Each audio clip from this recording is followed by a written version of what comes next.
talking about the same thing here. And so essentially what it is that you sit over steaming water, possibly with herbs added as well. And you let it, touch the entire pelvic region, and it increases circulation, whatever it might do. We don't quite have studies exactly on what it does. But women traditionally have used it throughout the ages. It's an original form of midwifery care, self-care, a home remedy. And I actually think of it kind of as its own little form of gynecology, because when you look at historically what steaming has been used to treat, it's used to treat kind of all the things that somebody might go to. Yeah.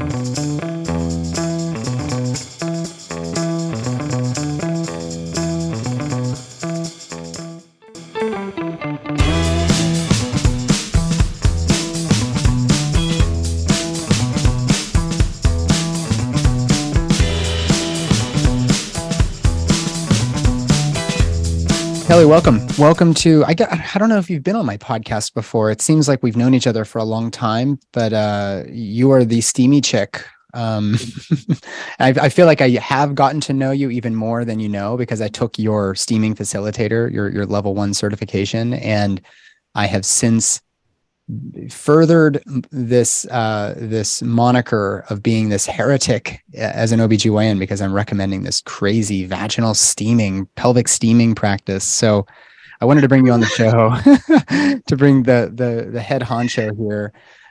This is an ancient practice. So why don't we start with there? Why don't we start with a little bit of the history, and what are we actually talking about for people that have absolutely no idea what we're doing here?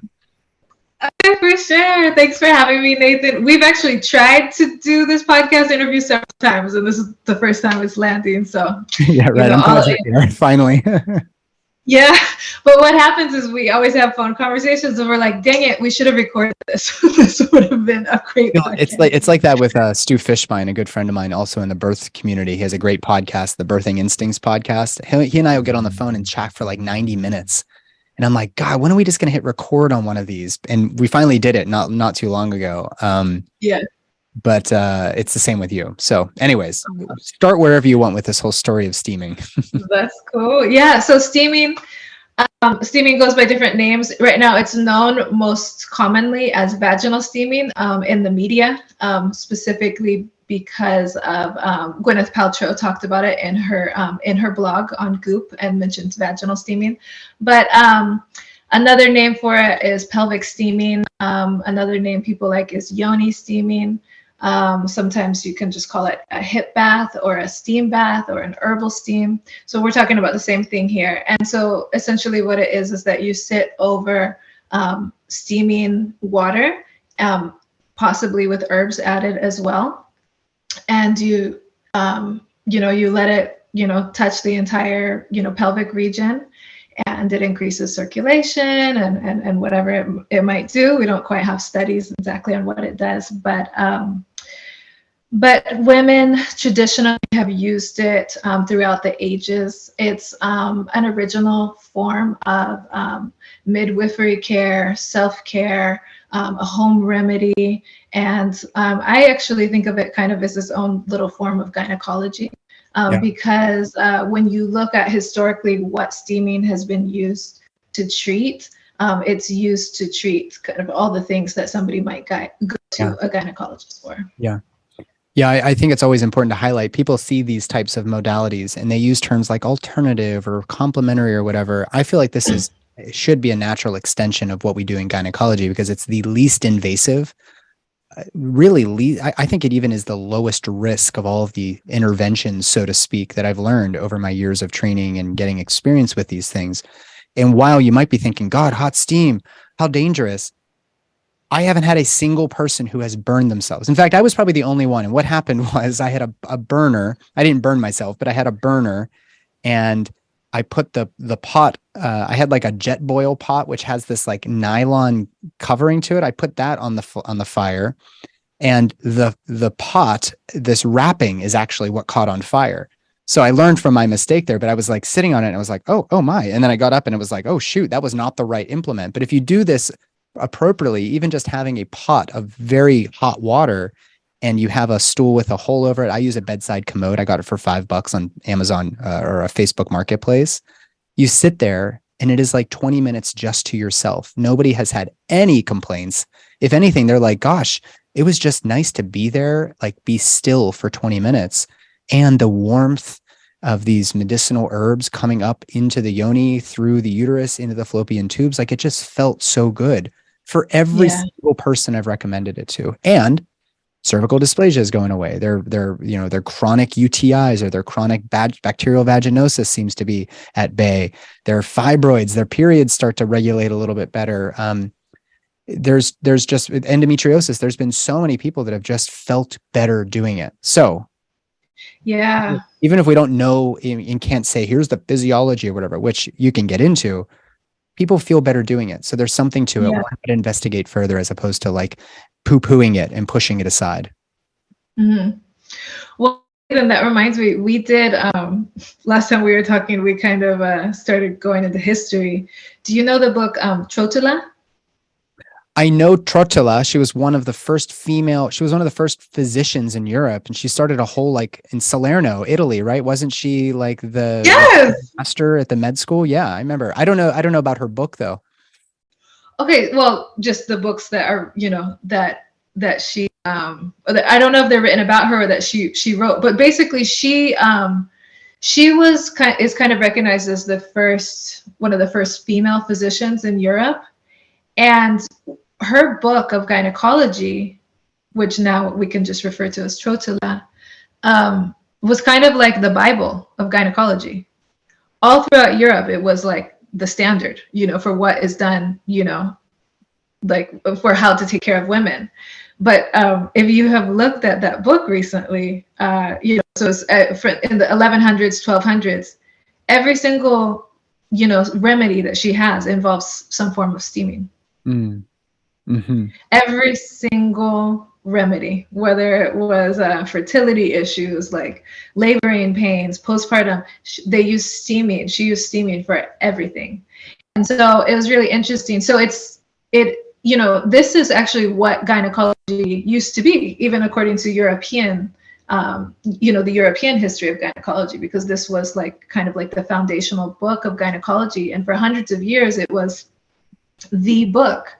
But then it changed very drastically to a surgery-based practice. Yeah. So there's never been a form of gynecology until present time that didn't include steaming, no matter where you go in the world.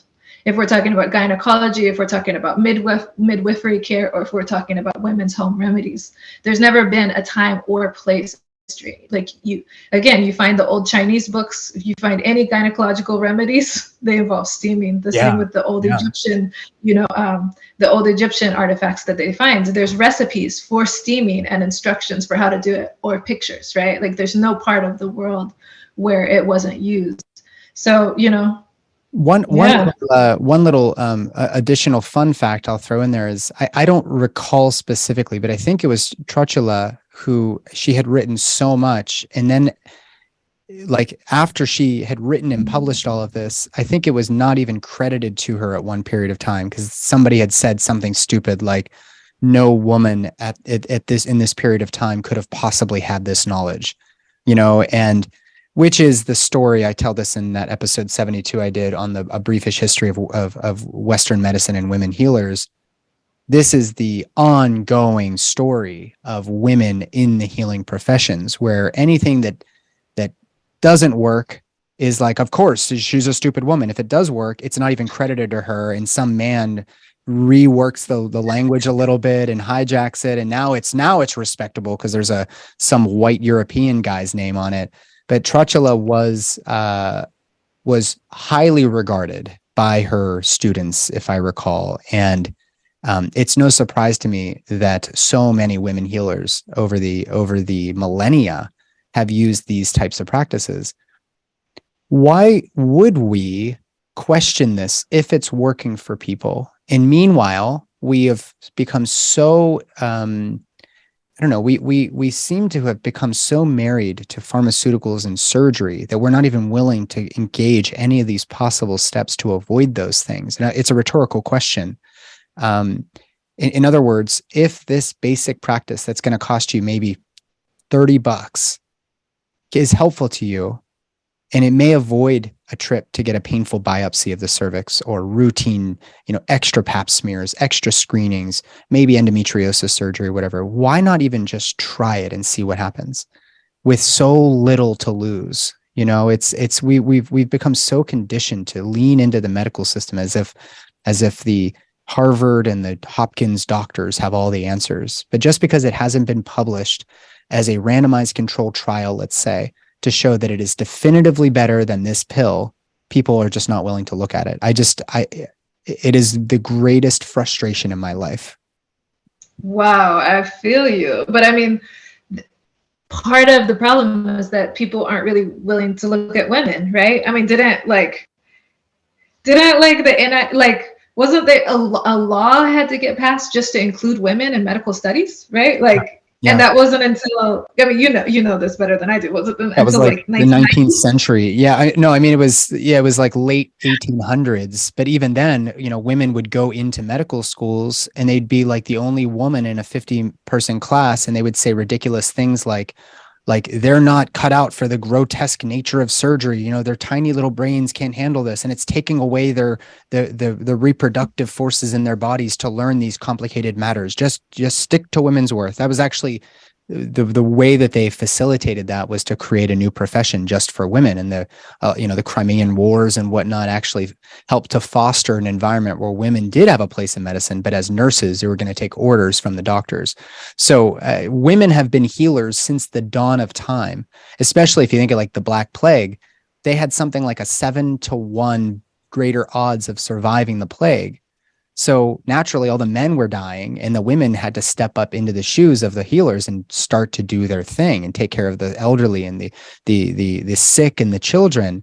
But then, as soon as the population started rebounding, they were like, "Okay, women, we don't need you anymore." It's a absurd history. So it is absurd. But to go back to that question about why wouldn't steaming be used in general? I think it was because, again, there was just a big disconnect. Yeah.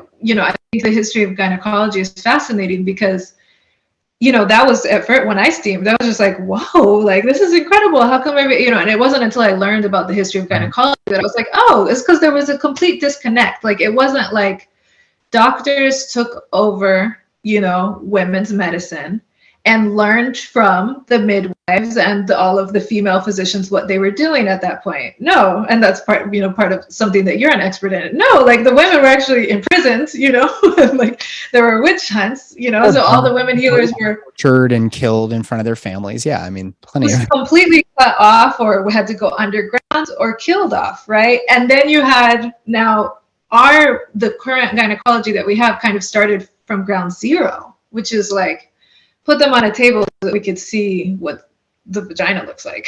Yeah. Right? It kind of started from a very, so we lost a lot of, the knowledge of, what practices were used beforehand. And steaming is just one of them. But when you look around the world, it's fascinating to study midwifery and birth working practices, because you find all of these practices that are from culture to culture, sure, from continent to continent, like abdominal massage. Some form of abdominal massage is part of women's medicine. It's not part of gynecology, but you will find it on every continent, right? There are certain herbs, that are used. There's wrapping that's used, right? There's just these certain practices, and you'll find them warmth and heat used on the uterus. You'll find them in different forms, but on every continent. And steaming is one of those. There's these universal things. So I kind of just feel like the gynecological tools that are available, to doctors are just very narrow and don't actually encompass all of what women's medicine is. Absolutely. 100%. Yeah. Yeah. We like to reduce it nowadays. Now people are like, you're an expert in women's health. And I'm like, I'm not a woman. I can't be an expert in women's health. I have some really interesting ideas from listening to women and working so closely with midwives as their collaborative physician, because no OBGYN in the state of whatever will, sign orders for them or whatever. I mean, if I'm an expert in women's health, like that leaves a lot to be desired, without listening to women, without actually asking them, what was your experience with this therapy? When I started the steaming, work, taking your courses and whatnot, I was just like, well, let's just try it. I asked 10 of my female friends. I was like, can you fill out this questionnaire? Let me send you some herbs based on your response, or, your, how you fill it out, and just tell me how you feel, your mood, your sleep, any sort of discharge, how are your periods? How is your sex? Like, tell me everything. Just journal for me. And again, 10 out of 10, they were like, this is fucking great. I don't know why I didn't know about this, and then they're asking their friends, and it turns out that some of their friends actually do this. And they're like, oh my gosh, this is great. Without having curiosity, we're never going to learn what's right for the people that we've taken an oath to protect or to care for, to honor. And women over, as we've already mentioned, over the millennia have just been discarded. We haven't been listening. We haven't been paying attention. Maybe 100 years from now, they find that steaming causes your head to pop off, right? We aren't even willing to open up the door into, a refined clinical investigation as to how this could be helpful. There's no money to be made. Perhaps that's a part of it. But more importantly, people just think that women are stupid for even suggesting what a silly thing to do. Meanwhile, it predates what we've been doing in gynecology for at least 5,000 years from what I was able to read. So say what you will about anything. If it works, you don't need to understand the mechanism. You need to start listening and asking questions and being curious. And then maybe it'll start coming to you, doctor. That makes me think of a couple things. But number one is that, again, it could be studied if somebody did it, right? Like, right. Ultimately, you can take 10 women, measure their discharge, measure the difference in their feelings. You can measure the difference in their hormones. You can measure the difference in their pH balance. It's not something that can't be studied. So I think that it's something that hasn't been studied because it hasn't been the priority of right. people who have the medical funding and are choosing what gets studied. So I think that's one of the important takeaways from what you just said. And also, so I did a Pelvic Steam Testimonial Database. So I have a practitioner who got certified in Sweden, and she had her website up and, was doing steaming services, and somebody issued a complaint to the government, and they said she's false advertising, she's endangering people, and so she had to go to trial. Wow. So she came into, she came into the Steamy Chick Facebook group, and we were like, oh my gosh, what are we gonna do, And so she says, well, they're saying that I need to prove that steaming is beneficial, because that's what I say on my website. So we put together a database. Everybody sent in their experiences with steaming, and had, and then called everybody else we know. And so we put together, I think we have over 100 entries in there. And, we rated it. Here was my concern before, here was my concern after, here's how long I steamed, and here are, what benefits I feel like I got, or, and then we asked everybody, whether or not they feel like they received benefit from doing it, yes or no, it was 100% unanimous yes, and so it's like ridiculous, because the studies would, they would just like blow everything out of the water. Like, you're not allowed to have 100% yes. Like, we gotta find somebody who's it's a no. You know what I mean? And maybe if we were doing a less warm crowd, maybe we could find some of those no's. But like, ultimately, like, we had, I narrowed it down just to the people who were really dealing with some major concerns we asked, how disruptive is the concern you're dealing with? And so, they could rate 10, it was like extremely disruptive, to 0, and so I just took the 10s, I was like, okay, so I had like 30 10s, and I think the majority of them got to 0 after steaming. Okay. And then a couple of them were still at 1 or 2, right? And you're just looking at like, wow, what a massive difference, and then they're saying their stories, right? So you could, they're able to go to work, without having to, to leave work, or they're not needing to use ibuprofen, like there was major differences that, are measurable, right? But, the steaming has a high approval rating. Let's just say that it has a high approval rating. There's a lot of benefits to it. some that, can't even be named. Somebody today was telling me that, her husband was dealing with anxiety and he steamed, and he found that it was, Wow. really relaxing and soothing to him. And so he continued to use it because he has a really stressful job, just for his anxiety.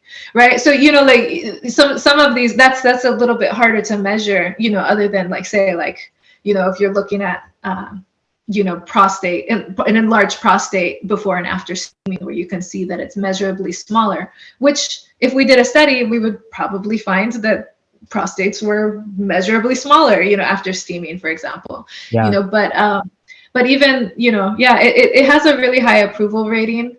Other than the people that just think it's ridiculous, because I've seen you. And so the other interesting takeaway for me with you is that you're a doctor. You've got that MD behind your name. You've got a lot of experience. Not only you're an MD, but you've been trained, I believe, also as a, under other modalities, with midwives and all these different things. Right? So to me, you're more of an expert, than anybody, because you are an MD and a steam practitioner and a midwife, right? So to me, it's really important what you got to say, right?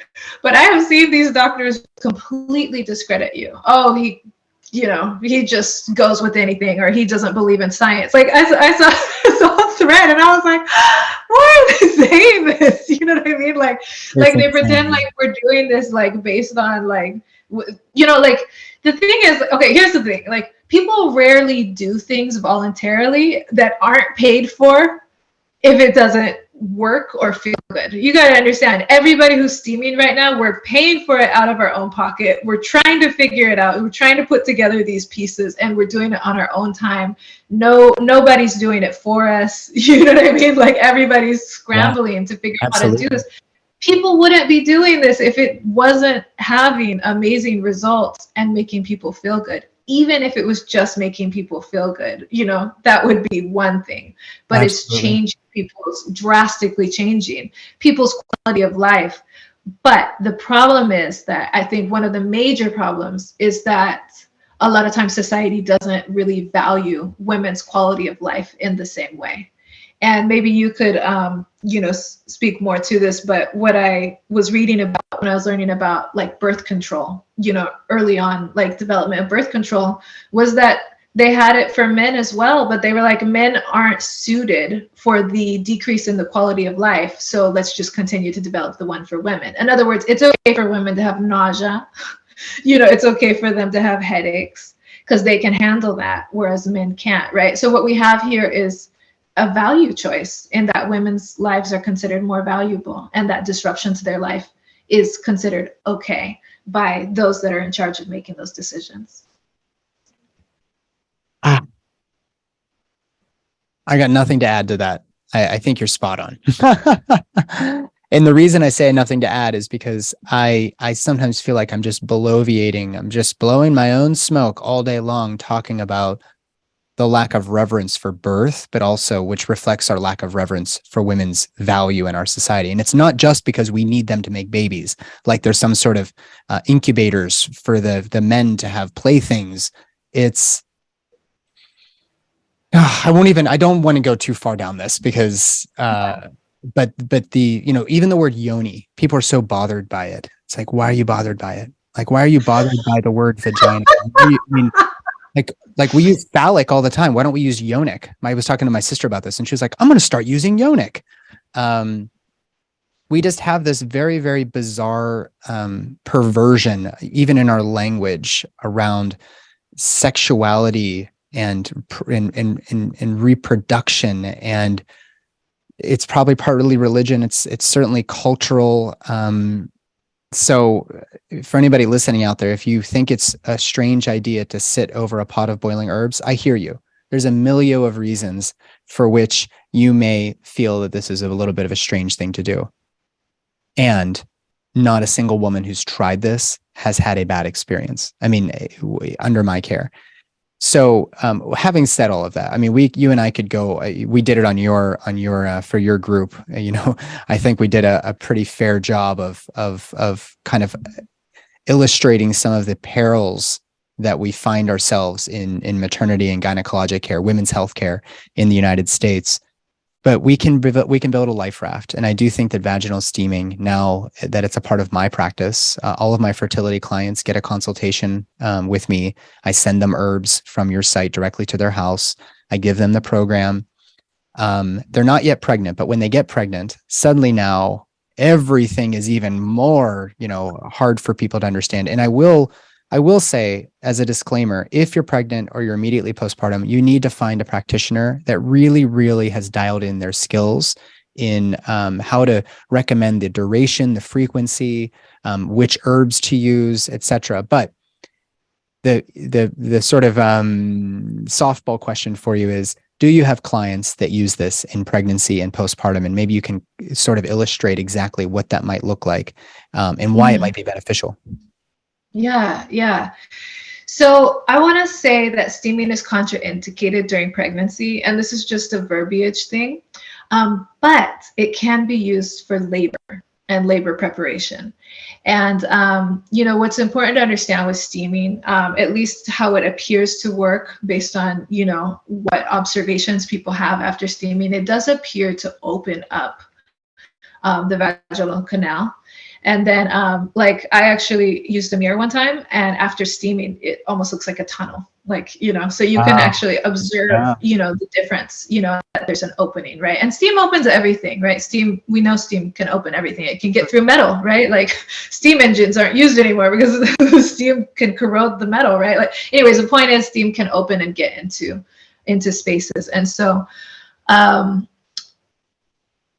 even if it just touches the vulva, there are blood vessels that go up to the vaginal canal from the vulva, right? And then from there up into the uterus and to the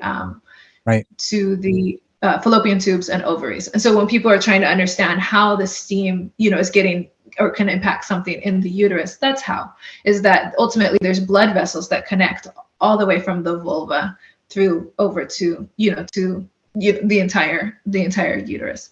So whether it's just that blood flow, circulation improvement, or whether there actually is an opening, I believe there's an opening that happens. And then again, at the bottom of the cervix, there is the cervix is closed, but it opens during menstruation.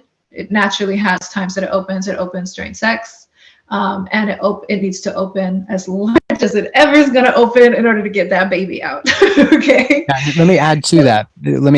If you track your fertility awareness, the cervical position changes, the type of cervical fluid or mucus changes, your basal body temperature, all those things change. When I learned about fertility awareness, not in residency, mind you, when I started reading Lisa Hendrickson Jack's book and Nicole Jardim's work and some really, really great resources out there, women that just took it upon themselves to put the book out there that every OBGYN resident could have read.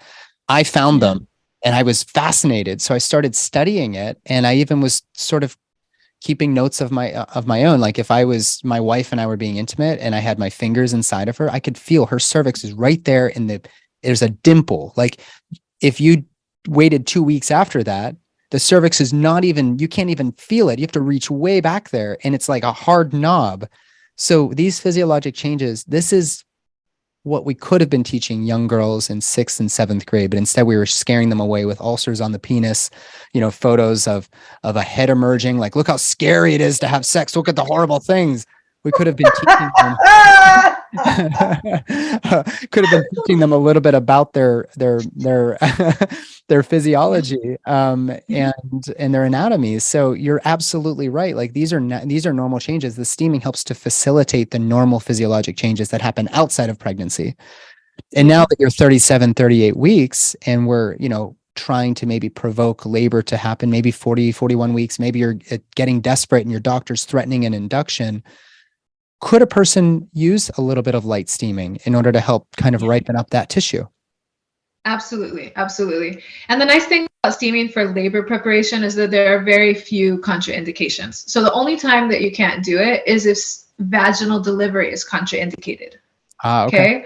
Fair. So in cases where there's placenta previa, where the placenta is like, between the baby and the cervix, then it would be dangerous to do a vaginal delivery, right?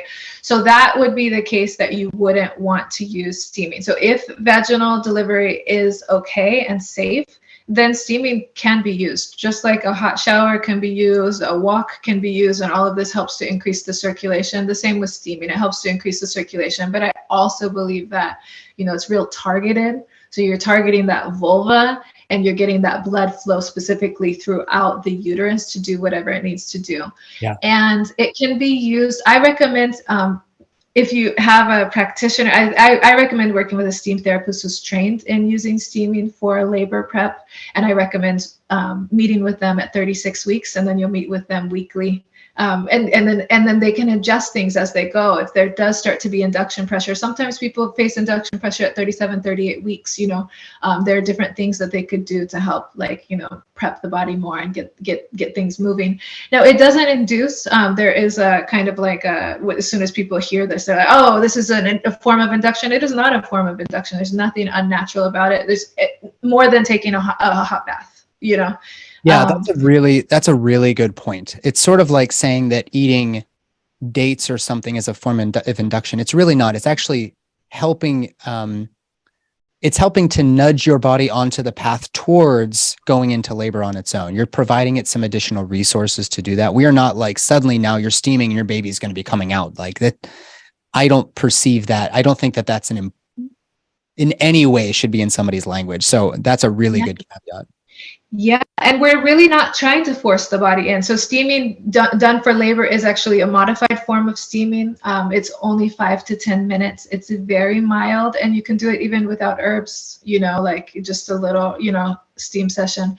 Now, you got to understand that there are things that can be stalling somebody's labor, right? So somebody, if they don't have enough circulation, it could be, their labor could be stalled, and then they go and they get that nice walk, and then now all of a sudden their labor, starts progressing. That's why, there's this, okay, you got to keep walking. You got to, again, you don't want your body to be stalled out, but when you're super preg, like, your body is like, the blood flow gets cut off to the brain. That's why we call it pregnant brain. You know what I mean? Like, blood flow is lower, when you're that pregnant, right? And so anything that's helping to increase that circulation is beneficial. And so steaming can be one of those things. But added benefit for, if it is actually helping to open the cervix and if it is helping to prep that skin, there's this trend of doing a perineal massage using oil to kind of stretch the perineum so that, again, that there would be hopefully less likelihood to tear. That makes sense to me. Well, steaming does kind of like that same thing, but without having to actually manually get a finger in there, right? Because steaming makes the skin more elastic. So, for example, in my case, I did a home birth. I had a 10-pound baby, and I didn't tear at all. I had been steaming, I had steamed prior to the labor. So, when you look at that, that's just one case. But now there is, in the Czech Republic, there is a birth worker, a doula there, who actually works with a midwife. And the midwife was like, come to our hospital and train the maternity ward in our hospital. They work with nurses and midwives in the hospitals there. So she went and she trained them, and they started steaming. They started offering people steaming when they were in labor. And this is actually interesting. I actually teach about steaming for labor preparation leading up to it. Although I was like, yeah, you can do it in labor if you need to, or if labor is stalled, for example, there's certain situations. But they just started offering it to people in early labor. Okay. And what they're finding, and hopefully, fingers crossed, I actually had a meeting with a researcher in the Czech Republic about it today. We want to do an official study on this, hopefully, if we can get the funding. But what they're finding is that when the patients do the steaming, that they have a less chance of tearing. Like, I would say almost like no tearing at all. Now that they've done it with hundreds of people, there are some people that will still have some tearing. But for the most part, you're getting, 90-95% of the women are doing vaginal births without tearing. That's what steaming is showing.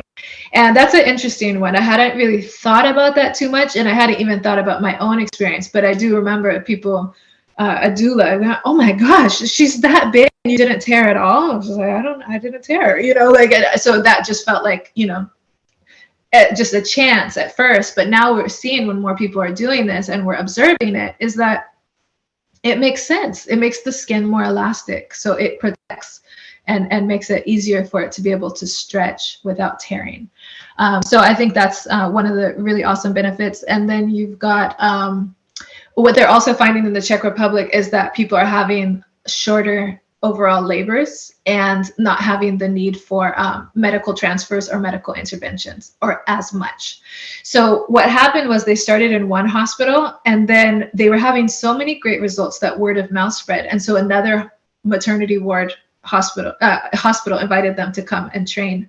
So this doula, I have to say her name, Monika Valova, is excellent. She has now trained over 30 hospitals in the Czech Republic and Slovakia. Over 30 maternity wards are trained to do steaming and are offering it to their patients. They love it. They love it because they don't send people home from the hospital when they're in early labor. So now they got somebody in the hospital who comes in too early and they're there for 2 or 3 days, right? Because they were just real early on. No, when the people are doing the steaming, it gives them something to do because people are nervous, they're excited, especially in that early labor. It's like, what do I do? They have something to do that feels nice. They love it. And what they're finding is that so I will say that like the measurements that we can, are really important to say is that they're having less they're having less perennial tears. They're having shorter labors, and they're having less need for medical interventions or transfers into cesareans. I would say it's at 0, but I keep on talking to her like, how is it now? And of course that's a huge project to be monitoring every hospital and every situation, which is why we need to do some research to really understand like what the findings are. But the medical staff, they love it because they have now something to offer these, their patients, and their patients are having a much better experience. And then the other part of it is that they're finding that the patients who steam are just a lot more relaxed and a lot better able to handle the whole, experience, right? And that is, again, one of those things like, do we value women? Like, if we valued women, then that's very important that this helped make it like more manageable for them, and of course that's something that's going to be important to every woman, and birth giver that is going to hear this, is that ultimately I actually think that if you looked at it, I think that steaming and the circulation increase, I think that it creates some type of a hormonal release of oxytocin, which creates a relaxation. I think that based on the fact that doesn't sex really create an oxytocin release? Yeah, it sure does. Anything that stimulates the inside of the vaginal canal. Okay, so I was reading up on a study that was done in Northwest, and they were, I don't know, these studies, they sound crazy, and I don't know what I was reading the study. Okay, this is what the study said.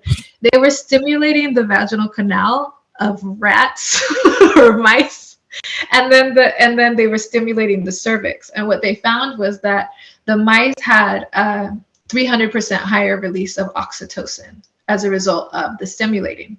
So to me, when I think of steaming, it is absolutely stimulating those areas. And oxytocin, you can speak more to it than I can, but one of the things that happens is people feel really relaxed afterward. And that's what people report after steaming. Some people can't drive. Some people have to nap after steaming, or they fall asleep while steaming, right? And then people also report like, I would say like more enhanced sexual experiences afterwards as well. Again, that's something that is, that oxytocin can be traced to. And then the other really cool one is breast milk production. So there are people who postpartum will sit and steam, and then they'll be like, oh, I'm filling up. Like they will fill up like immediately. And, one of the cases that really stood out was a woman who had, she had a preterm baby. And so she had this preterm baby, and she was just really struggling to have that breast milk because, it's just a hard start to breastfeeding. And so she was just really struggling to just to produce a couple drops. And somebody did a steam session for her. And so she sat, and her milk filled up, and she was like, oh my gosh, give me the baby. The baby was sleeping. And she was like, wake up the baby, bring the baby. And she wanted the baby to eat while steaming, because her breast filled up with milk, right? And so these are all things that are related to oxytocin. And so I think if we actually studied it and looked at it, I think we would see that the steaming creates the oxytocin release as well. So come back to labor and what's going on during labor and the need for this relaxation, right? I mean, isn't that, I mean, you guys medically use Pitocin to create that same effect, right? Like you guys have something to stimulate that, right? So it's that same thing that I think is happening, you know, if steaming is used for labor prep and or during labor. I'll add to that. I think you're onto something. I think that, you know, we like to know what's the mechanism of the steam. Like, is it the steam? What is it in the herbs? And like, we want to find that like chemical that does it. But we forget that oxytocin, which is different from Pitocin, that's a synthetic analog to this beautiful, giant, by the way, hormone. The molecular structure is massive. It's produced in the hypothalamus. It's released from the pituitary, and it governs over your ejaculation if you're a guy, your orgasm as a female. It causes a quivering of the uterus, bringing the sperm up towards the openings of the fallopian tubes. I'm sure I've told you this, you know, before, but I'll just bear repeating for my. No, tell me, please. This is why. That's why I like talking to you. Yeah, and so everything I'm describing here is actually related to getting pregnant. So the love hormone, oxytocin, this big, beautiful molecule, has all of these beautiful tasks in the body. And then when labor starts to happen, oxytocin causes, of course, the surges. It ultimately results in the fetal ejection reflex and the milk letdown reflex from the breast. It's all governed by love, oxytocin. If you give artificial oxytocin, this Pitocin as it's sold in the States, you're going to hit the receptors on the uterus, but you miss out on all those other things. So I would venture to say, and the other thing is that if I scare you, if I'm asking you scary questions while you're having surges and whatnot, I can scare those surges away because your catecholamines, your epinephrine, or your, you know, adrenaline, noradrenaline, epinephrine, norepinephrine, the same things, that actually will suppress the activities of the love hormone.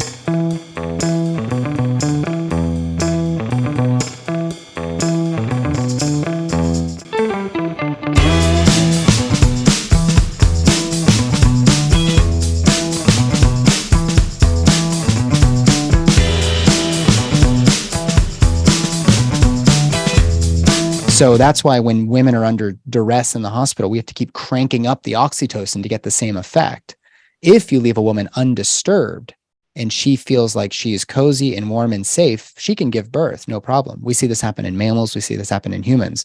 So what I suspect is happening is actually better than that oxytocin. You're actually getting the natural release of you're getting the natural release of oxytocin, way better than the artificial stuff. And it probably is due to the fact that somebody is actively caring for this person who would otherwise maybe be a little bit frightened about what's going to happen. You know, but right there, you've allowed them 20 minutes of just leaning into this experience. Add to it orgasms and making out and puppies and playing with your kids, all release oxytocin. But even just the simple practice of let's just sit down and let's steam. And that steam is going to invigorate the tissues. And it probably is going to release some natural oxytocin because you're being loved, you're being cared for. It doesn't, I don't think it needs to have a mechanism through the pharmacology in anatomy and everything. It feels good to be cared for. It's like a spa day.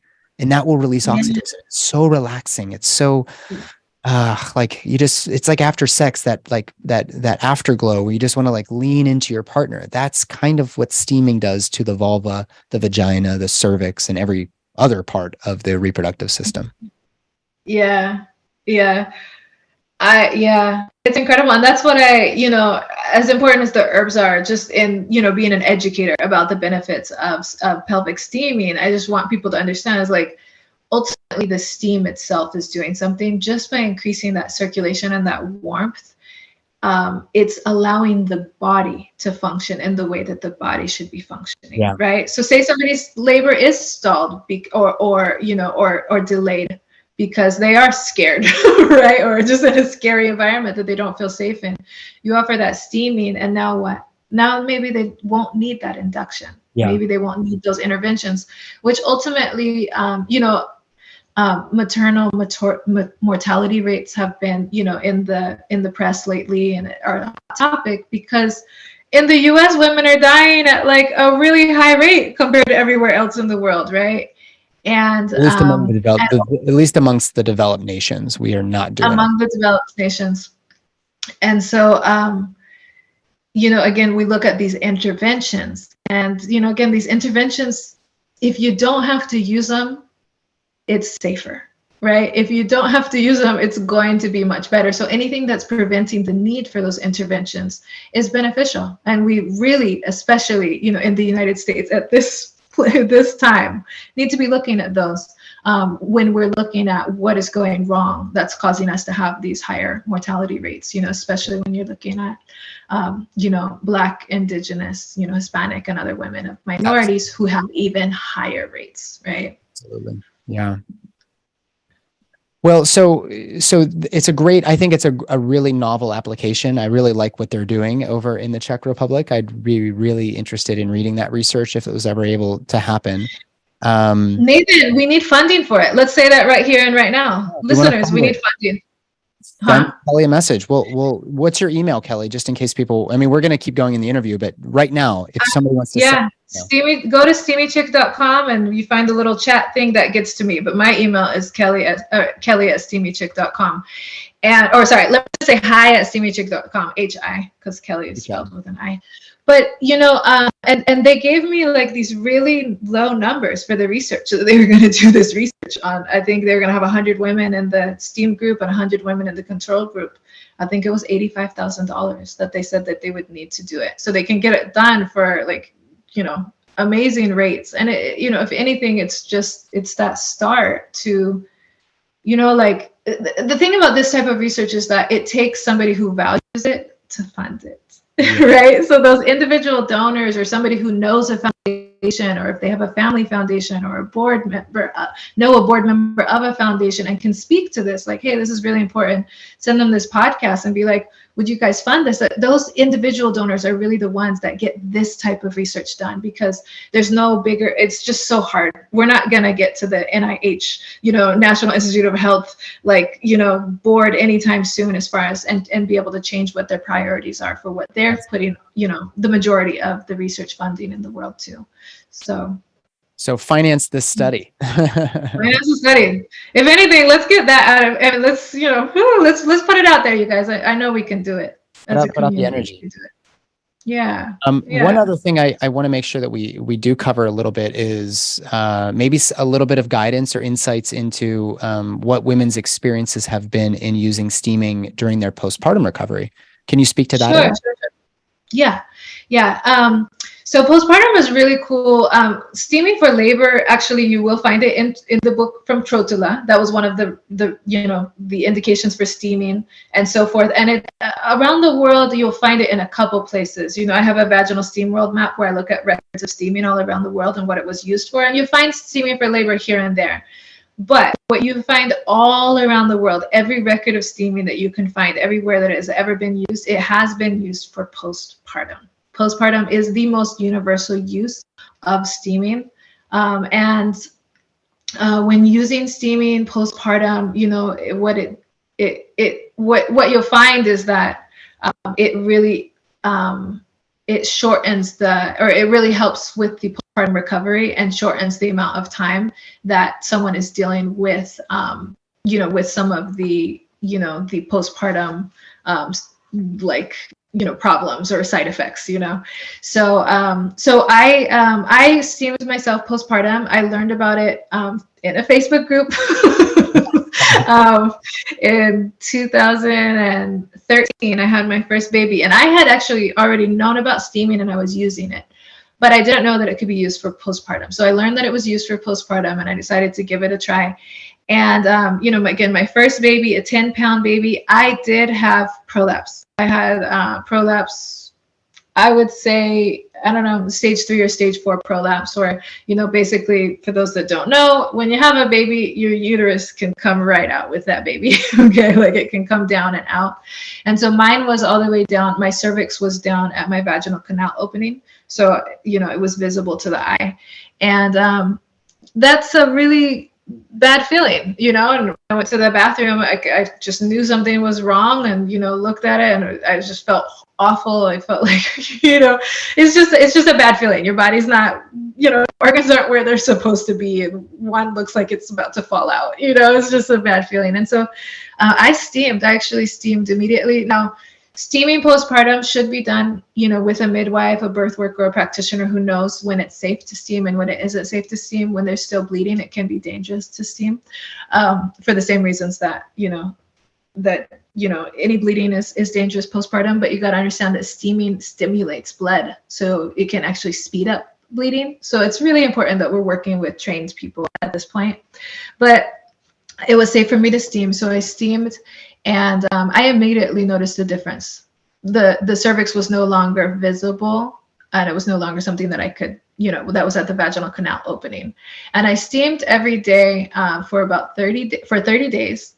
But I want to say after day 5 or 6, like, I'll say day 10 for sure. I remember day 10 being able to put on jeans, and my stomach was flat, and I got some muscles, I could see my muscles, and I could put on my jeans. And I stayed home because I believe it's important to stay home postpartum for a certain time period. But I remember putting on my clothes, and having my cute little baby and sitting around the house. And I felt good. I felt like my body, I had my body back. And I remember that I was just at 10 days. And this was a vastly different experience than my mom friends and what they were experiencing. And I also, my lochia had completely cleared out by then. And what is lochia for people who don't know? It's what you mean by that? Discharge. It's the discharge that comes out after. So you have to wear a pad, or like big old period. They got these big old postpartum panties that they give you, these bloomers, like there's different stuff. Yeah, you have to wear bloomers. You have to wear pads afterwards. This lochia is coming out. It's all of the rest of the birthing matter that needs to clear out. Well, with that steaming, it usually takes, in general, you're looking at a 30-day period for it to come out. But that's not the case when people steam postpartum. And this is, again, one of the really interesting things when you look at why this was used for postpartum care and how universal this was. Nobody who steams postpartum is dealing with 30 days of lochia, which means you're not having to deal with pads and, and whatever else comes along with that, right? So I had this experience. It was an incredible experience. And this is actually when I started sharing steaming. I started sharing it with my mom friends. And I was just like, oh, shoot, like you're still dealing with that? Like try steaming, right? Also, people's stomachs never go back in, sometimes never go back in, whereas mine had gone like and snapped right back in. And that, who knows whether that's just me or whether that was, a benefit of steaming, right? So ultimately there was a lot of questions around it. That was just something I didn't realize how different it was until I started talking to my mom friends. And then, and that's when I started recommending steaming. But I will say, like a couple years later, Kimberly Johnson and I did a study together called the 4th Trimester Vaginal Steam Study. Now, it was just a trial study. It was self-funded by, again, individuals who think that this was important and sent, and we crowdfunded and raised some money and we did a study. And we only ended up with, I think we have 12 people in our STEAM group and 12 people in our non-STEAM group.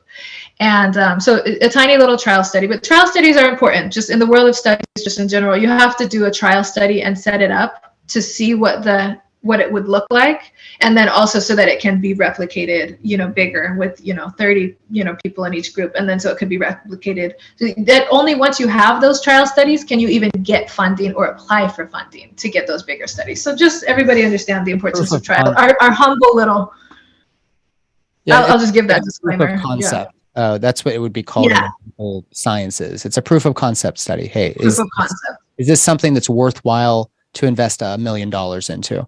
But you can't do the big studies without that. So good for you. I mean, that's an important first step. So good on you. Yeah. But I will warn you, if you send this to a doctor who's against steaming, they're just going to say this wasn't a big enough, study. So, they're going to dismiss it. Okay. So with that said, what we did was we had a group of women that we steamed and a group of women that we didn't steam. And what we did was we had a midwife do a vaginal exam. She did an exam on them, a full exam on them on day 4, day 8, and day 40. Okay, so everybody in the study had exams by the same midwife on those days, but our steam group steamed for 5 days in a row. After day 4, after their exam on day 4, they steamed on day 4, 5, 6, 7, and 8. So they steamed 5 days in a row. So that second exam that they got, now we're comparing what happened when they steamed 5 days compared to the group that didn't steam for 5 days. And then we didn't do any more steaming after that, but we looked at everybody at day 40. So so it was fascinating. What we found was that some of the things that I experienced also came out in this trial study, which was that our steam group actually started out a little bit heavier. We did their weight. We took their weight as well as their circumference. We used a measuring tape to do their circumference.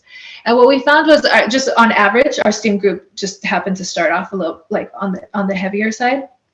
Our non-steam group, but our steam group lost more weight. By the time that they were on day 8, our steam group, every single person, like overall, the average of our steam group was less weight than our non-steam group. So in other words, our steam group lost way more weight. Our steam group lost way more weight than our non-steam group, even though they had been started off, like on average heavier. And then they also lost more inches off of their waist.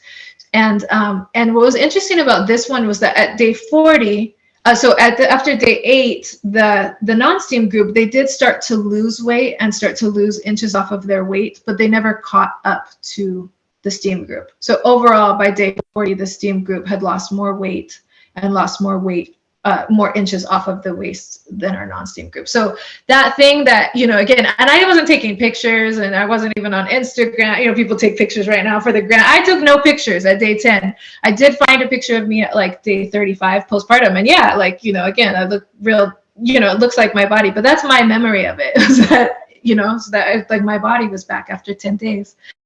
The midwife also did visual, like vaginal, observations on both. And she used swelling and gapping and swollen skin and some different indicators to look at the different, to look at all the vaginas. By day 8, the steam group did not visibly look at all like they had just delivered babies. So again, their bodies had already returned to their pre-steam state. She was saying, as a midwife, there was no way as she was visualizing the vaginas of the steam group, there was no way for her to know that they had just delivered babies. Whereas the non-steam group, they did still have those indicators of the distress to the vagina and the skin and the vulva that had indicated that they had just delivered babies. How far after the birth was this on average, did you say? So we did the first visual exam on day 4. Okay. For everybody, and then we did the second visual exam on day 8. So we're talking about 8 days. 8 days? Oh my gosh! Wow. Yeah, no sign that the steamers had given a baby, at least visually, when looking at the vulva. It's fascinating. I know, crazy, right? So one of the important indicators, and some things that I had predicted based on my own experience and also the experiences of all the people around me. They were like, oh my gosh, but some of the things that I didn't predict was she did the blood. She took everybody's blood pulse and blood pressure, and heart rate. Am I saying these right? And our steam group. Did I say those right? I said those right? Blood pressure and heart rate. Those are the two. Blood pressure and heart rate. So she took everybody's blood pressure and heart rate. And this is something that would be standard, like monitored on somebody postpartum. And what she found was that the steam group, everybody's blood pressure and heart rate went down. Every single one. So by day 8, everybody's blood pressure and heart rate was lower than it was on day 4. And everybody was within normal. It wasn't too low or anything, but it was just lower. Now, just a little bit of background. In general, people's blood pressure and heart rate are higher when they're postpartum. Okay, like the postpartum time period, they'll be higher, and then they will go down over time. Well, by day 8, everybody in the steam group's blood pressure and heart rate had come down, and we're closer to those normal ranges. Everybody in our non-steam group, all of their blood pressure and heart rate had actually gone up. theirs went up. But by day 40, theirs had come down to where our steam group was at day 8. Wow. So this is really significant when you're looking at causes of mortality, maternal mortality, because one of the things that kills people is eclampsia. Okay, so eclampsia is like basically the way that you can know somebody's going to be dealing with eclampsia is that their blood pressure goes up, spikes really high, right? And do you want to explain it? Sorry, but okay, let me just finish saying what I'm saying, and then you can add to it. Yeah. But basically, if somebody's blood pressure goes up really high, they're having preeclampsia, and there's danger there, right? And so the fact that our steam group's blood pressure had come down means that they were at less risk. And the fact that the non-steam group's blood pressure was going up was showing that they were actually at higher risk. And when you think about that 10 days postpartum, or those 8 days postpartum, because this was day 8 that we did that second exam. By day 8, like you think about how stressful it is, you got this, so you're trying to get your sleeping patterns, trying to figure everything out. Well, our non-steamers were more, their blood pressure had gone up, by that point. It hadn't even started to go down. It had gone up from day 4, right? So maybe at day 1 and 2 and 3, maybe they're in the hospital, maybe they have a little bit more support, but by day 8, they're home, and they were more, if we relate it to stressed out, they seem to be more stressed out, right? Whereas our non-steamers were actually at less risk of preeclampsia and any danger related to that. I don't know if you want to say anything or help. I just wanted for people to listen, like eclampsia is super rare. That's seizures, sudden onset seizures. Preeclampsia, and people don't die from those seizures. Preeclampsia comes in some cases that severe range pressures cause strokes is really what we're worried about. So around the world, blood loss tends to still be the number one thing, but stroke is a serious complication. Like you can't take care of your baby if you have a hemorrhagic stroke. So if we are able to mitigate, probably maybe it's through the nervous system or whatever else, their postpartum hypertension and all of that, then you're absolutely right. This is actually a mitigating intervention for those women, especially women who are maybe not being heard or seen by their providers. We're talking about Black women, women of color in general, who are often dismissed with, complaints of headaches and whatnot. If they're steaming, they probably do have maybe a little bit more reserve there, so if their doctor brushes them off, at least they're steaming, at least their blood sugars or blood pressures are a little bit better controlled. But, this is all, it's still anecdotal, but if this is the body of data that we have to go on, again, I would say, why aren't we considering investigating this? This is not medication. This is nothing bad is happening. If anything, there's all these good benefits, these really good benefits to these women. Yeah, that's how I feel. Like, goodness gracious, if I were a gynecologist, I would be racing to be the first one to get the funding to do this study. I mean, this is a huge finding. If it turns out to be correct that this could be replicated and that this is, replicated, it's a huge thing, But it also makes sense to me why, without, we had a world where we lived without these types of studies for a very long time, right? And that these weren't the only thing and the only authority, and the only Bible of, what we know. But it makes sense to me why that no matter where you were in the world, that people were using steaming for postpartum. Like this is helping with a lot of things, everybody in our whole study ended up with stitches. Everybody, like, I don't know why, we had nothing to do with their care. And again, our steam group, we looked at, we asked them about burning, itchiness, pulling, and some other indicators, related to stitch discomfort and healing. And our non-steam group was completely comfortable by day 8 and didn't have any indicators, whereas so that's our steam group. And our non-steam group continued to have problems up until the 40 days. They continued to have stitch discomfort. So, this is just somebody's ability to walk comfortably, right? To walk around comfortably, to wear their clothes comfortably, to urinate comfortably, which is something you have to do several times a day, right? And so there was a big difference when we saw with the sutures. Yeah. Good on you guys hemorrhoids. for doing this. Oh, hemorrhoids. Go ahead. There's more, guys. There are so many benefits to doing this practice. Hemorrhoids were much better off. I Go ahead. wanted to ask you real quickly, at what point do women, when you were looking at the study, when was the first steam, like on average, after they gave birth? Did they wait a number of hours? Was it the next day? Kind of curious. Day 4. We did day 4. So that was the steam was on day 4. I thought that was when you did the examination. So you did the We did the exam, and then we steamed to the steam group. Steam 4. Okay. Gotcha. Wow. That is really interesting stuff. Okay. So hemorrhoids. And then everybody else, we just did the exam on them on that day. Gotcha. Yeah. Okay. So what was interesting with the hemorrhoids is the kind of thing where, or from what we found, it seems like, so our steam group, everybody in both groups, or there was hemorrhoids in both groups, and our steam group's hemorrhoids were completely gone by day 8, but then they returned by day 40. So it seems like hemorrhoids would have been something that continuing steaming would have been more helpful, because they only steamed for 5 days. Yeah. And then our non-steam group, again, God bless them. The midwife said the hardest part of the study was not steaming them. Now, we didn't choose people that would have been steaming and ask them to stop. We just chose people, and asked, will you be, made sure that they didn't know about it and weren't planning on doing it. She said it was so hard for her to actually just leave them, Yeah, totally. So then the lochia was much better. Our steam group, all their lochia was in the final stages by day 8, and then none of them had lochia by day 40. And then some of our non-steam group, their lochia was still at the first stage. They do lochia by stages, kind of, it changes texture and color and stuff. But they were in their first stage of lochia by day 8. They were still in their first stage. And by day 40, some of them were still dealing with lochia.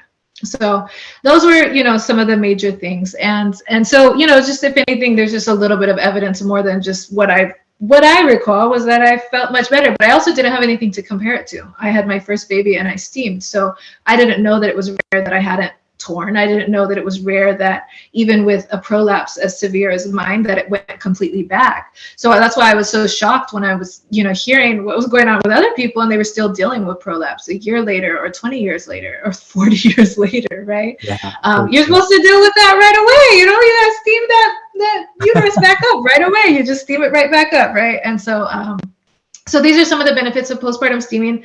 Now, postpartum, unlike the labor steaming, there's different things that need to happen. Some days somebody can be contraindicated to steam, like they could be bleeding too heavily or spotting. And you got to remember, steaming stimulates blood flow. So when somebody even has a little bit of spotting, we don't want to bring on more blood flow, because hemorrhaging, heavy bleeding, ultimately really, really heavy, fast bleeding, is the leading cause of mortality worldwide. So you really want somebody who knows what they're doing. I only recommend that postpartum steaming is done if there's any lochia left.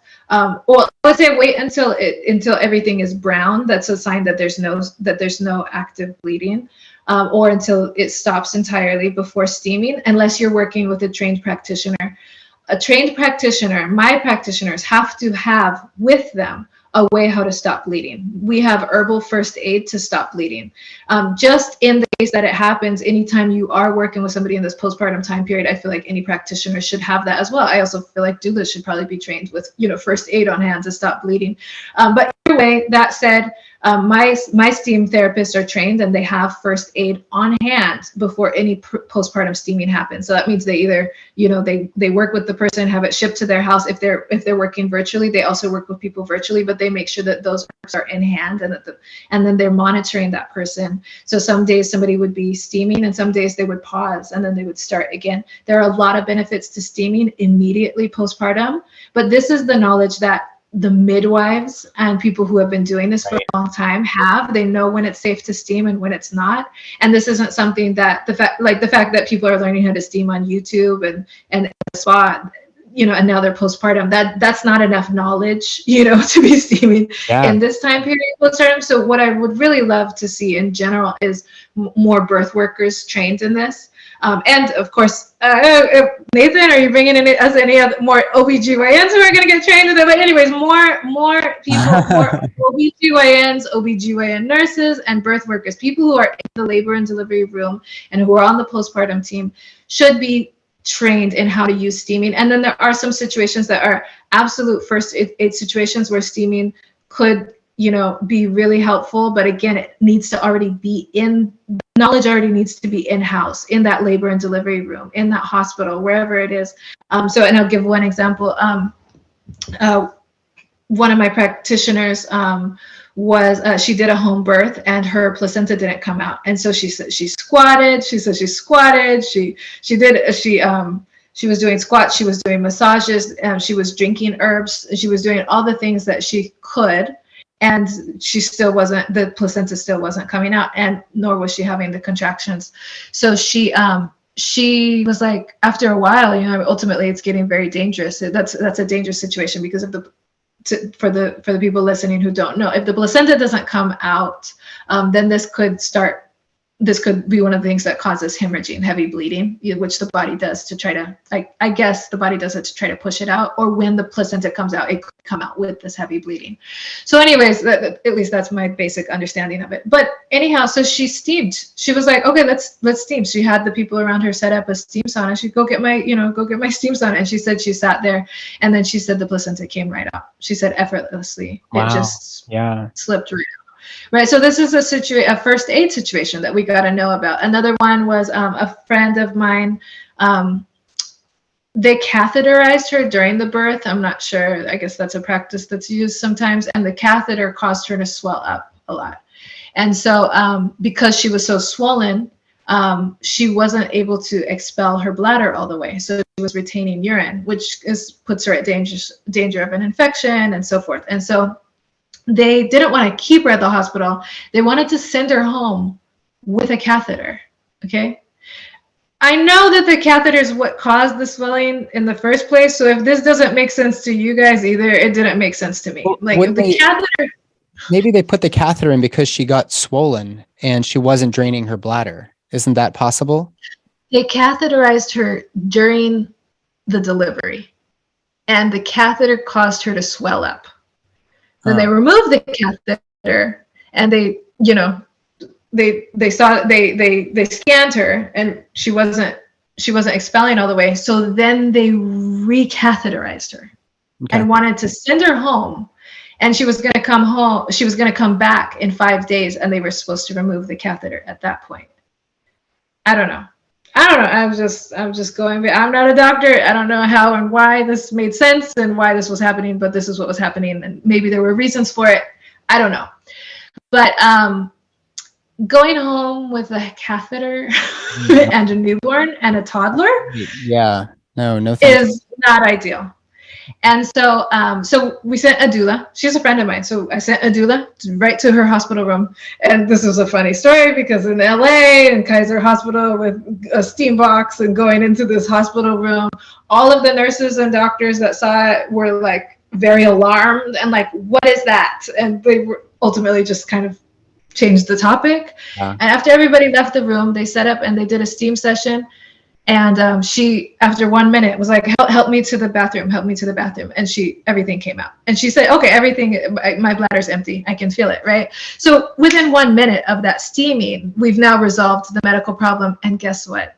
The swelling immediately went down. Like by the time that they came and checked her again, they were like, oh yeah, the swelling is gone, right? So seems like it's you look at like through Chinese medicine, it seems like there's like a stagnation, like stuff is junked up and somehow the steaming opens up the channels, it's really it moves it, right? I just equate it to circulation. You created that circulation and the swelling could disperse, and that's basically what happened. So visually they were able to see that she wasn't swollen anymore. But this was an interesting case. The doctor was like, I'm not going to scan you again, and I'm sending you home with a catheter. I don't know what that is. I don't know what you did. And so this patient, she asked, well, can you scan me again to see if my bladder is still retaining urine? And the doctor said no. And so she actually had to, in this case, turn down the care. And so she went home with her steam box and had a midwife come and check up on her the next several days, because the midwife could catheterize her if it was needed, but she didn't have any issues after that. She had 0 issues. So you just look at this one steam session really changed that first week of her relationship with her postpartum body and her newborn and the toddler. and what was going to need to happen for her care. Like it's just a very small thing that was a huge difference. Again, nobody else is that concerned about women being uncomfortable. That was a really uncomfortable situation if she was going to have to be catheterized for 5 days. Yeah, or longer, and yeah. Also because yes, or longer, because if the catheter caused the swelling in the first place, was it really going to resolve the issue? Yeah, I don't know. That's a really weird story. So many applications. You mentioned, I don't want to take up too much more of your time. You mentioned getting more practitioners, birth workers and whatnot. I'm curious, how many people have gone through your courses? Oh, like a milestone? Like 1,100. 1,100? Like 1,100. Yeah. Yeah. So check out the Steamy Chick. Go to steamychick.com. There's a practitioner directory. So find a practitioner. Nathan is on there. He's like my first OBGYN practitioner who took the time to go and listen to my lectures, and do our practice assignments and exams and so forth. But there's practitioners all over the place, and a lot of them will work virtually. We work with people virtually because, again, if you've got 1,000 practitioners in the whole world and women all over the world who want to try steaming and are trying to find out, you got to be able to reach people a little bit further than just your immediate, range. So, we're also set up to just go ahead and send an intake form and receive it back, do video calls, and like Nathan said, send those herbs over and some instructions and get people steaming. Yeah, I'll do anybody listening, if you have any doubts about this, actually, and if you're a man as well, we haven't even talked about that, but constantly have like a little bit of like what we call jock itch. It's like basically a yeast infection, but for a guy, it'll be like in my groins, especially if I'm not eating well and not sleeping well or whatever. I did the steaming myself. The intention, by the way, was to get herbs and steam and see if I could decrease my sperm count because I didn't want to get a vasectomy. But then I got a vasectomy and it actually helped heal the vasectomy. But also that tinea, this fungal infection that sometimes happens in my groin, it was gone in like after one session, or at least I saw an improvement after one session. And after maybe 3 days straight, it was gone. So I think there's a lot of applications for men's perineal and anal health, for your penis, for the groins. Like calling it pelvic steaming really really makes sense to me. But for anybody out there who is really, really curious about this, but needs the extra permission, I'll do a free consult for you, in the sense that if you reach out to me listening to this show, I'll send you Keli's intake form and I'll give you the steam recommendations. I'll do it entirely free if you have any doubts, especially if you're a birth worker, if you're a childbirth educator, a doula of any kind, an OBGYN.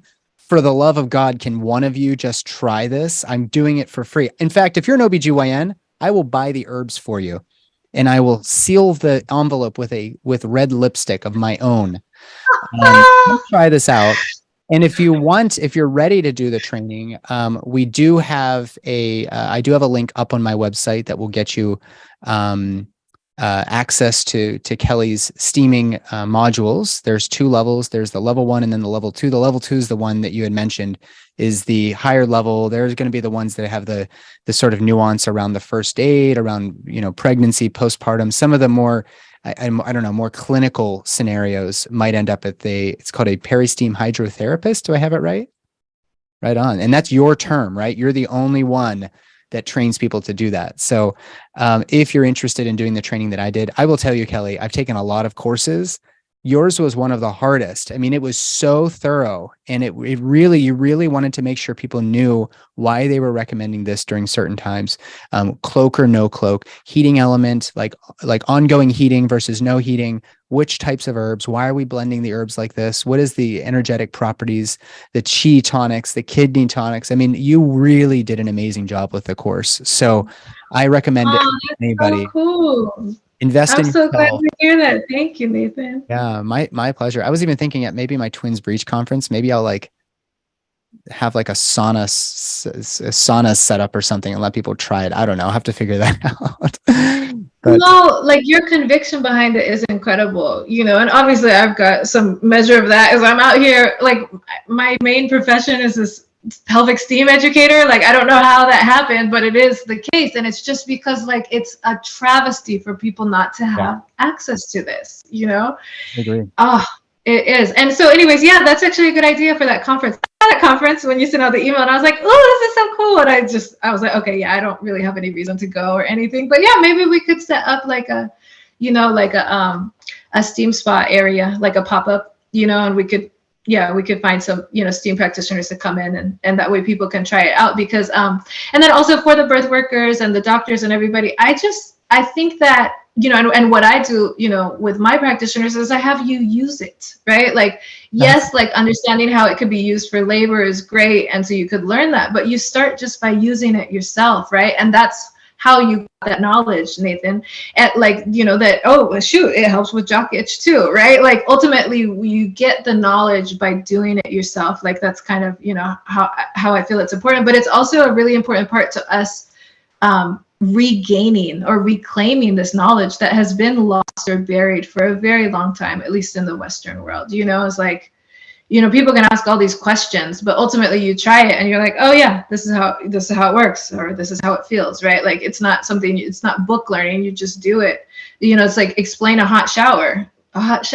Anybody who's had one knows what a hot shower, feels like, right? Like, so you just, you start doing it. And honestly, I've been learning the whole time. Like I know how it affected me, but the people who have different situations, they steam and then they say that it helped. I'm like, oh my gosh, again, like the sutures, I didn't realize it was going to do that because that wasn't my situation, right? Yeah. So we're regaining a lot of knowledge. Like even you, like the post vasectomy, that's the first time I've ever heard of that. The last time you shared that with me, or the yeast infection, the jock itch. That's the first time I'm hearing of that. And of course it makes sense, it makes sense, but that's one of the things as well, is that this is something that we start using. And I think that there is a certain amount of steaming that should just be done at home. Like I don't think all steaming needs to be done with a practitioner. I think it's really great for the first steam session to understand what herbs you need and what setup and what steam duration we use. I alter all of those variables based on the steam user themselves. So you get a really good setup to start off with. There's not going to be any side effects. And so, yeah, there can be side effects. Like the menstrual cycle can change pretty drastically after steaming, but we want it to change the way we want it to change, not just randomly or like, unknown, so that's where, working with a practitioner at first, to at least just know what your right setup and herbs are, can be really great. But in general, I think this should just be something that people know how to do at home. And for the menstrual cycle, I recommend steaming once a month after the period, and if there are any issues, you might steam, before the period. Steaming during the period, during active bleeding, again, we don't want to do that. It's contraindicated. But that's, I think, really how a lot of this knowledge is going to be reclaimed, just by us reclaiming it and learning it ourselves. And so that's really cool. The idea of just trying to get people to try it and understand what it is and understand what that setup is. It seems like the setup or the first steam is like the biggest hurdle. But once that happens, then it's like, oh, okay. Like, I know you had like a Jimmy rig set up, you MacGyvered it with some books and some cinder blocks of the black. And then you very quickly and easily were able to adjust it to a commode, and you would know how to adjust it in a hospital setting, just like you would know how to boil hot water, even in somebody else's kitchen, right? Like ultimately you need a pot, like it's you figure it out. Like once you have that familiarity with it, honestly, I'm shocked at how strange it is now. Like, again, it feels like something, you brush your teeth, you wash your hair, you know what I mean? Like you steam, like it's, you know what I mean? Like it's so strange to me at this point, because it feels so natural and so regular, as a part of the care that you would do for your body, that it feels funny to me at this point. I think that in the future, I think it'll be something like, was there a time period when people didn't bathe? That sounds so weird to us, that they weren't bathing or weren't using soap or weren't, submerging in water. Like, I think that's how steaming is going to be. Like, honestly, in about 20 or 30 years, like, it'll be it'll be hard to explain to my grandkids what I did. Like, what? You taught people to steam? Like, what? Like, how and why would you teach people that? Like, it'd be like, what? You taught people to brush their teeth. People aren't doing that. Like, I'm pretty sure it's gonna just become like, a very commonplace thing again. And then what I see, and like, there are a couple places in the world where steaming is still used and is commonplace.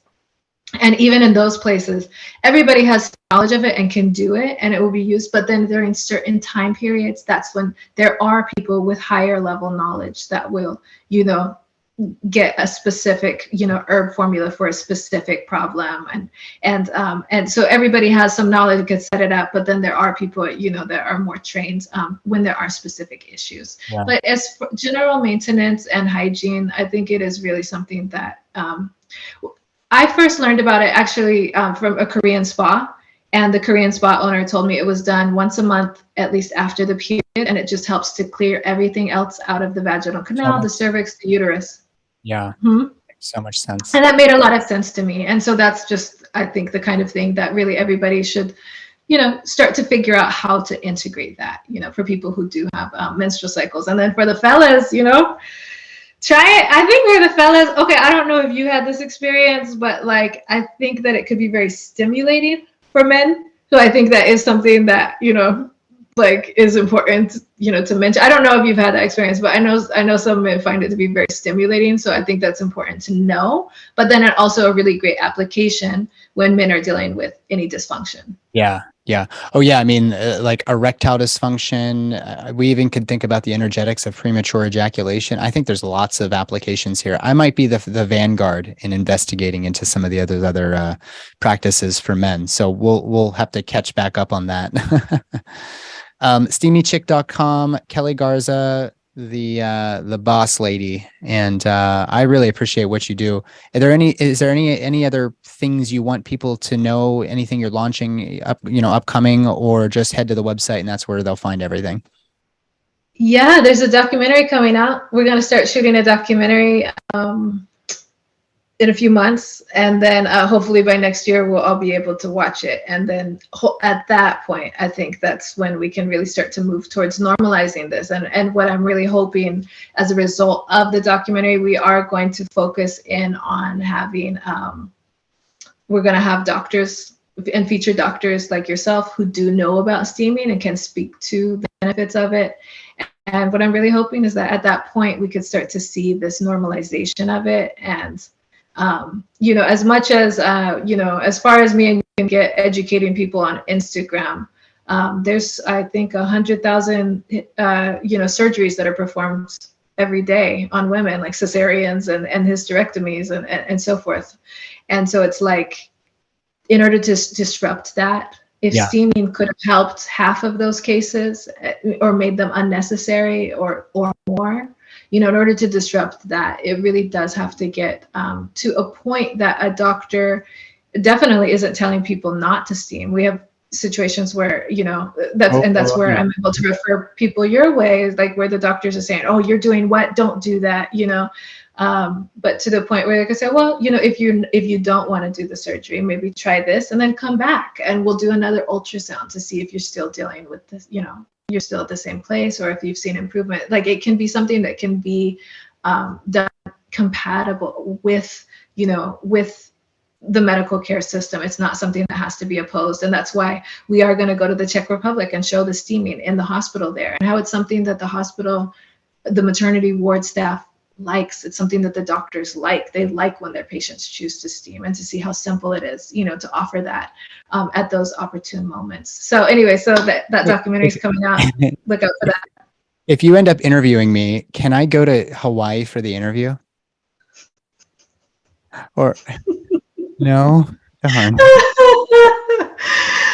The film crew keeps on trying to come to Hawaii, and I'm like, no, you guys, I'll meet you in LA. And they're just like, dang it. Like, they keep on trying to I'll meet you in LA then. Okay, we'll go to Manhattan Beach or something. Fine, whatever. Or we could do my neighborhood. I just want a reason to go and see Hawaii again. All right, Keli, thank you. I got to head into my girls right now, but you've been very generous with your time. And when I get through my Institute for Functional Medicine training, my anthroposophic medicine training, a billion other things, I'm going to go back to the level 2, and then I'll be your only level 2 certified OBGYN steam facilitator. So, woo! Oh, you're the best, Nathan. Thank you for having me today. Much love. What is it? It's not a lot. It's mahalo. Is that what you say? Mahalo? Yeah. Well, thanks again.